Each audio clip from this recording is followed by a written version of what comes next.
Maka malaikat maut turun ke sini. Makanya ketika sakaratul maut sudah datang, maka yang baca Quran hentikan. Kenapa? Oh, memang gitu ya. Jangan semakin kenceng. Ayo Pak, insya Allah Pak, gitu. Al-Baqarah Pak, Al-Baqarah Pak. Al-Kahfi, Al-Kahfi. Enggak lah. Yang baca Quran berhenti dulu. Kemudian digantikan dengan kita mentalkin. Antum agak ke sana dikit. Masya Allah ya. Orang yang meninggalnya kooperatif ini.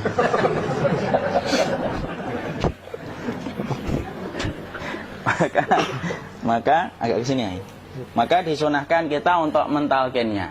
Nanti ketika mentalkin jangan terlalu sering, jangan terlalu membebani.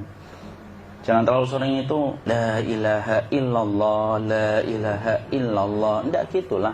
Berat nanti dia ngerasakan. Di situ Imam Qurtubi juga menyampaikan, jangan terlalu sering karena itu memberatkan dadanya.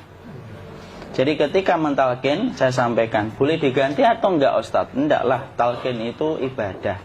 Ibadah itu tauqifiyah. Tauqifiyah itu enggak usah diganti. Karena Rasulullah mengatakan, lakinu ala mautakum la ilaha illallah. Talqin orang yang meninggal di antara kalian dengan la ilaha illallah. Enggak usah diganti Allah Ustadz yang lebih singkat, lebih pendek. Enggak usah. Subhanallah Ustadz, enggak usah. Kenapa? Karena talqin sudah ditetapkan ucapannya oleh Nabi, begitulah kita mencontohnya. Jadi tidak usah diganti. Cara mentalqin, jadi kalau keadaan sudah tenang, tolong kalau sudah sakaratul maut jangan ditinggalkan. Karena sesungguhnya pertempuran setan itu pada detik-detik kematian semacam ini. Dan betul-betul berusaha untuk menjadikan dia murtad. Nanti makanya di situ di buku nanti dibahas kan, pertempuran setan itu sampai detik-detik orang mau mati itu sudah ayo kufur, murtad aja tuh, kamu sakit kan? Nah, itu kayak gitu. Makanya jangan ditinggal. Capek gitu kok nggak meninggal-meninggal gitu ya. Udah gantian mas. Dan jangan kemudian meninggalkannya. Mangkat dulu gitu. Udahlah, janganlah. Terus ditampingi terus. Kalau bisa ya sudahlah, berikan waktunya kita untuk sementara waktu itu betul-betul berkhidmah kepada orang yang kita cintai terakhir kalinya. Cara kita kemudian mentalkin adalah, yaitu adalah di sebelah kanannya la ilaha illallah. Biarkan dia mencerna dulu, tidak usah buru-buru kemudian kita langsung nimpali lagi. Dia mencerna dulu sembari kita doakan, peluk, ya Allah dimudahkan gitu. Kalau ada orang yang bisa ngucapin la ilaha illallah, itu siapa yang memberikan itu Ustaz? Yang memberikan kekuatan Allah Pak. Karena ngomong aduh aja sudah tidak mampu. Makanya Allah berfirman dalam surat Ibrahim, yusabbitullahu alladhina amanu bil qawli tsabit fil hayatid dunya wa fil akhirah. Allah teguhkan perkataan orang yang beriman dalam kehidupan dunia dan akhirat. Dunia itu ya ketika menjelang kematiannya. Makanya dia bisa ngomong la ilaha illallah. Sebenarnya ngomong aduh aja udah gak mampu. Kalau bisa ngomong, dia pasti ngomong aduhnya dulu. Tapi Allah yang menggerakkan. Ngomong la ilaha illallah. Makanya makana akhiru kalamihi la ilaha illallah dakhalal jannah. Barang siapa akhir kalamnya itu adalah la ilaha illallah, pasti masuk surga. Makanya kita lagi la ilaha illallah. Dah. Coba dulu. Enggak usah minta diburu-buru ya. Enggak usah gini. Ayo la ilaha illallah. Ayo.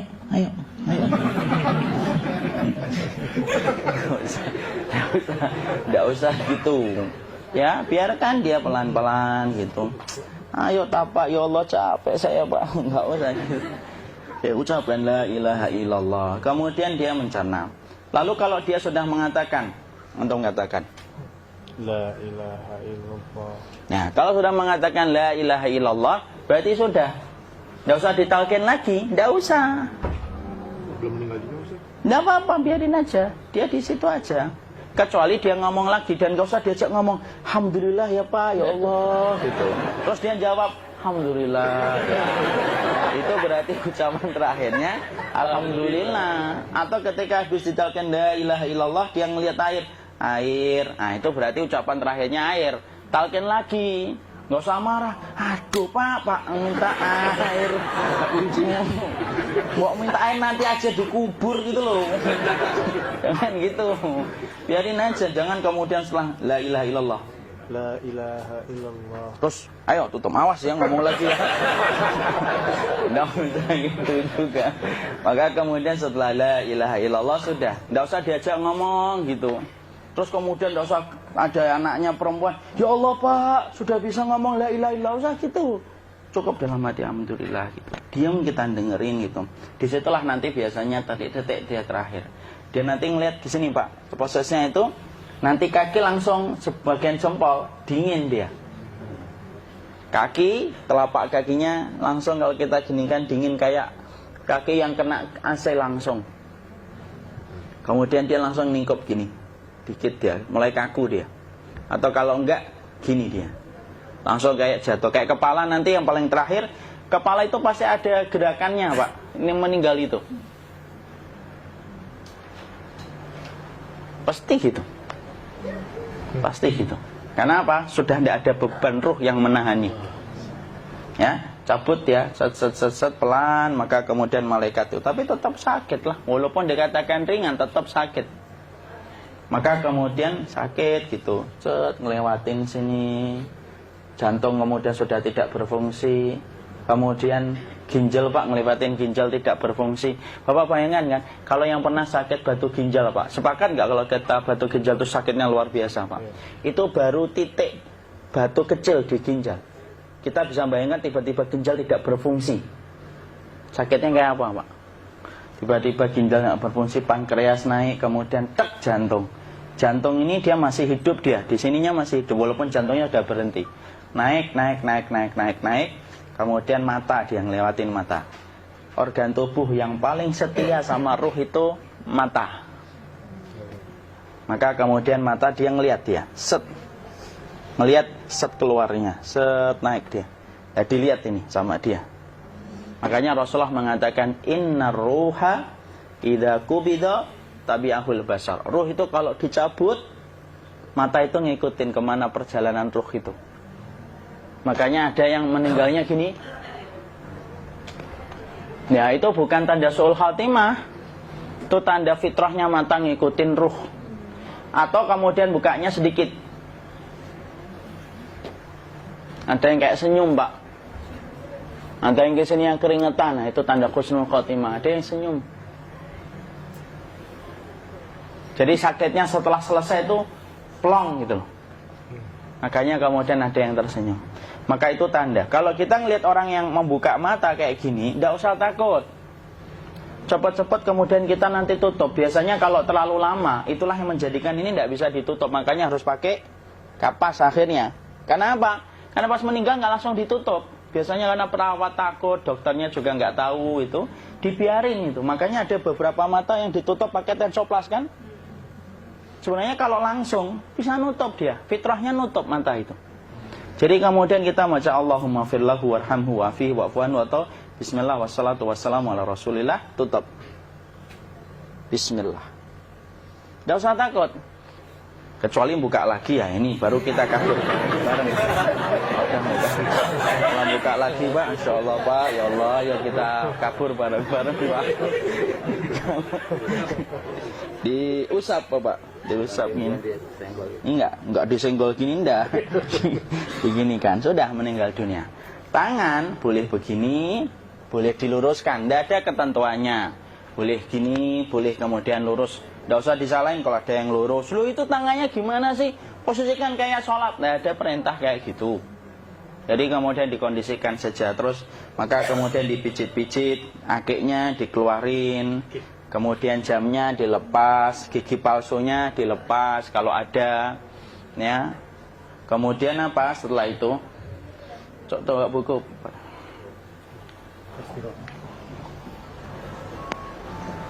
Kemudian kalau bisa awal-awal kemudian taruh buku atau sesuatu yang agak berat di perutnya ketika baru meninggal dunia. Kenapa kemudian ditaruh kayak gini? Bukan apa-apa, supaya membantu sisa-sisa pencernaan dia untuk keluar. Nanti Pak, biasanya kalau kita taruh agak yang berat gini atau kemudian kita gini-gini kan, ini udah makan belum Akhi? Udah makan belum makan kok udah gede ya? Maka pencet-pencet kayak gini biasanya nanti ketika dimandikan, nah pas dimandikan diginikan saja. Nah ini dia sudah keluar di belakang, dia gini. Terus nanti keluar dia. Nah ini keluar langsung di belakangnya. Dan memperlakukan orang kalau sudah meninggal dunia itu yang lembut gitu. Kenapa? Inna kasra admil mayyiti kakasri admil hayyi. Mematahkan tulangnya ketika orang sudah meninggal dunia itu lebih dia rasakan sakit ketika mati daripada ketika masih hidup. Tuh Islam itu sampai sama orang mukmin itu kalau sudah meninggal aja sampai selembut itu. Kok hidup kasar itu kebangetan dia jadi orang itu. Mau sampai orang mati itu kemudian disuruh yang lembut, kalau ada aib disuruh nutup, tidak boleh diceritain. Misalkan di belakangnya beliau ini ada tompel, gagah-gagah tompelnya gede gitu. Tidak boleh cerita, Masya Allah loh. Sampai segitunya sunnah itu, ngajarin kita untuk nutup aib. Kalau ada orang belajar sunnah sukanya buka aib, nyari-nyari kesalahan orang. Sunnah yang mana dia pelajari itu, saya bingung. Makanya kemudian gini, setelah selesai, maka kemudian tutup dengan kain. Maaf ya, Khi. Ya.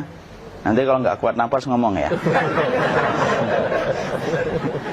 Maka ditutup kayak gini, ditempatkan kemudian jangan di tanah, tapi di atas dipan. Karena apa? Syekh Abu Malik Kamal Said Salim dalam Sahih Fikih Sunnah menyampaikan supaya tidak cepat busuk. Dia taruh di atas. Kemudian ditutup pakai kain apa saja, ya, sembari nanti kita mempersiapkan tempat mandinya, tempat kafannya dan yang lain sebagainya. Maka kemudian kalau ada yang datang boleh dibuka. Kemudian kita mencium ininya apa? Kemudian keningnya. Kemudian kita berdoa, nutup lagi kayak Rasulullah ditutup. Kemudian yang datang terakhir itu salah satunya Abu Bakar. Dibuka kemudian beliau, ya Allah ya Rasulullah, engkau adalah orang yang percaya hidup dan matimu, dan tidak mungkin Allah itu mematikan engkau 2 kali ya Rasulullah. Maka kemudian ditutup kembali. Saat itu para sahabat dalam keadaan mendung semuanya. Maka disitulah kita lakukan kayak gini. Ditutup gini Ustaz ya. Kasihan tidak bisa napas, insya Allah tidak butuh napas lagi. Jadi kemudian kita semacam ini kita persiapkan apa yang bisa kita lakukan. Nah itulah proses kematian dari sakit, sakaratul maut sampai kematian.